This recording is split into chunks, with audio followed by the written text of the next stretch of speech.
Truman had the Korean War, he had pianos falling through the White House, and he had another event on October 1st, 1950, just months after the Korean War broke out.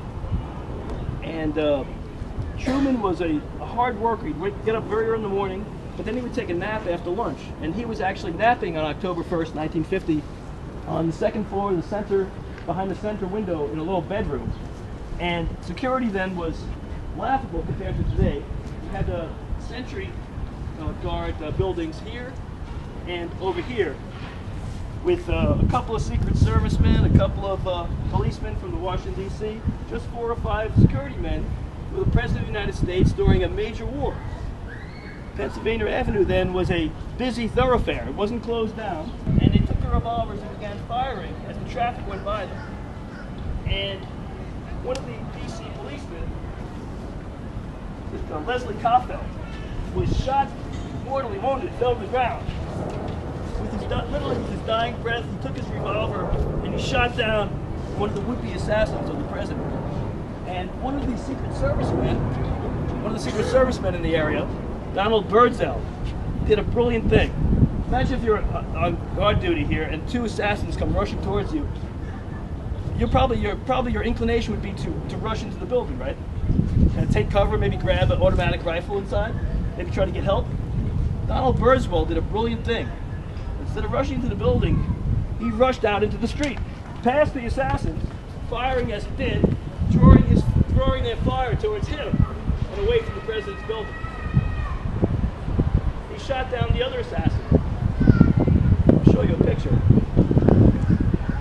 At this very stoop, this very railing, this is the dead assassin, right at the foot of the steps. Amazing photograph, right where we're standing. Face down, it's like something out of a gangster movie in the 1950s. He's even dressed like a gangster with the fedora hat and the suit. And who were they working for? There were 2. There were 2 men, and maybe 25 bullets fired in all in the middle of the mayhem. And there were cars swerving and people screaming. In the middle of the mayhem, Truman wakes up. He's awoken by the gunfire. He pokes his head out of the center second floor window. See what the hell is going on. The old artillery commander from the First World War. Pedestrians in the street are horrified to see him, and they go back inside, Mr. President, go back inside. Truman's head ducks back inside. After 30 seconds or so, silence. The names of the would-be assassins were Oscar Colazzo and Griselio Torresola. Can you guess from their names what their intents were? What their backgrounds and intents? Yes, ma'am. Puerto Rican independence? I think you know it's already. I should preface my questions that if you actually know the answer, don't answer. You're actually correct.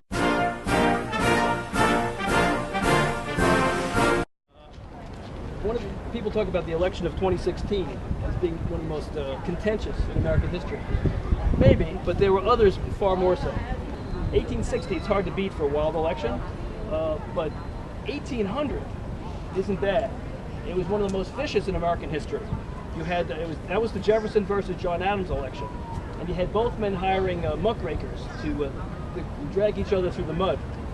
And Jefferson wins the popular vote, but the electoral college vote is very narrow. He really wins by just 1 vote. And one of his electors, incredibly, votes for the wrong man. He doesn't vote for Jefferson, he votes for another man in the electoral college, leading to a tie. Jefferson's running mate, vice presidential running mate, is Aaron Burr, a rather slippery character from New York. And he says, I'm tied with the presidential candidate, maybe I should be president, not him.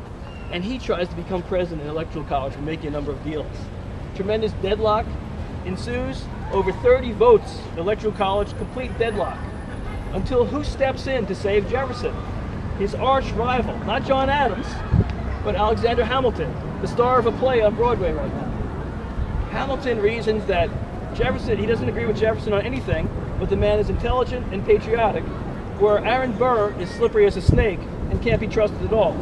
So he pushes his support to Jefferson, and he gets elected as president in 1800, sweeps the overwhelming victory in 1804.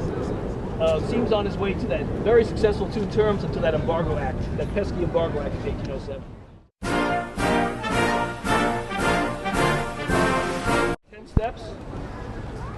and then having the seconds call out 1, 2, 3, and then fire. What they did was, at the Decatur Baron duel, they stood 3 steps apart.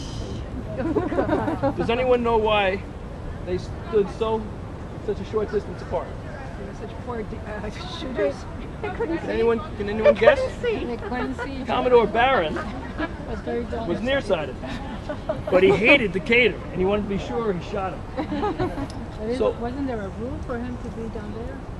The normal rule was 10 paces, but you were allowed to change the rules of the duel according to a request by one or both of the duelists.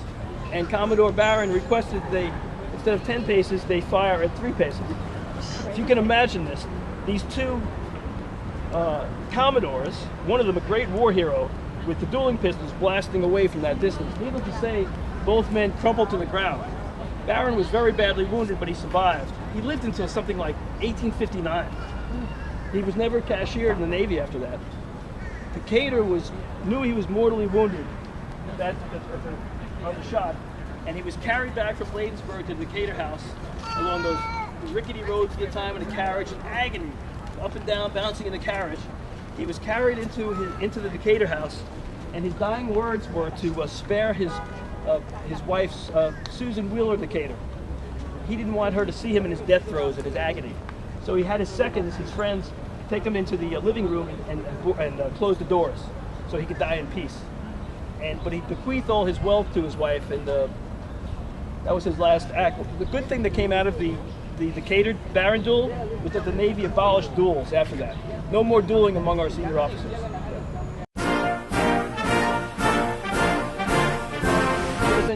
President Washington needed it was a very small government, and Washington needed someone with architectural knowledge to help him construct the White House and the Capitol building along with Pierre Lafont. And so he turned to his Secretary of State, and he said, can you help me find an architect for the White House? And the Secretary of State held a raffle. He asked for architects all around America to submit drawings for the new president's mansion. And it's said that the Secretary of State may have slipped in his own plans for architectural for the White House. But actually, he and Washington both fell in love with this drawing. And architectural historians are convinced that this chateau that Minister of France Jefferson came upon, that he and Washington gave those sketches to James Hoban, the architect of the White House. And he drew upon this quite heavily to construct what's behind us. And that's the secret history of the construction of the White House, among other things.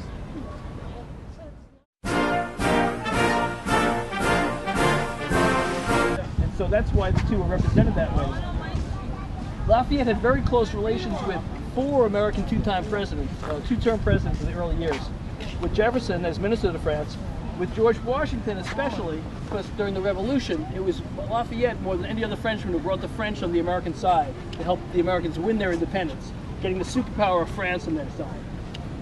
And Lafayette named his son after George Washington. And after the Revolution fell into a bloody mayhem, the Reign of Terror and the guillotine and all that, Tale of Two Cities, Lafayette was actually thrown into jail by Robespierre and the other French revolutionaries. But the next American minister to France, James Monroe, and his wife valorously went through the mobs of Tale of Two Cities, Paris, who, almost lynched by the mobs, went to the prison where Lafayette and his family were kept and managed to get them released, and they were able to flee France. However, he was a revolutionary himself, and when he made it to the monarchical countries of Europe, Austria, for instance, they put him in jail again as a revolutionary, even though he opposed the most bloodthirsty of the revolutionaries. That is during the George Washington administration, and it gave George Washington a dilemma. What to do about this great friend of the American Revolution? If he came out publicly calling for his release, he would alienate the kings of Austria and of England, and he wanted to keep peace with all parties, Washington. So what he did was he got the brother of John Marshall, his friend John Marshall, the Supreme Court Justice, James Marshall, to engage in quiet backdoor diplomacy. And James Marshall traveled to Austria, where Lafayette was in a dungeon for years, wasting away, and he convinced the Austrian monarch to release the great man, and so he lived through the horrible revolutionary days and Napoleonic Wars of Europe. In 1824, as an old man, he comes back to the United States. Huge touring from Massachusetts, where he meets an elderly John Adams, down to Monticello, meets an elderly Jefferson, and he comes to Washington, D.C. Who is president in 1824? A man whose life, he had saved Lafayette's life at the Battle of Brandywine in the American Revolution. A young American officer named James Monroe had come upon the wounded Lafayette in battle and had nursed him, cared for him until an army surgeon came along. The two men were close friends for life, so that when Lafayette visited America in his great tour of 1824, President Monroe had him over to the White House for a banquet, and he named the square after his old friend, Lafayette Square. That's where the name comes from. These close associations. And an amazing event happened in 1824, because if you recall from early in the tour, 1824 was the stolen election, where John Quincy Adams and Henry Clay connived to steal the election from Andy Jackson. And the corrupt bargain of 1824. And when James Monroe threw a banquet for Lafayette and for Henry Clay and John Quincy Adams, the president-elect, and for Andy Jackson, all to come to a banquet together, people were terrified what Andy Jackson would do. And Andy Jackson went into the banquet room with his 2 revolvers on his side, as he often had when walking around town. Would he kill John Quincy Adams? Would he challenge Henry Clay to a duel? Nobody knew. President Monroe, Marquis de Lafayette were very worried. The doors swung open to the banquet room. Andy Jackson entered, guns to his side. He started walking towards John Quincy Adams. Across the room, his eyes fixed on him.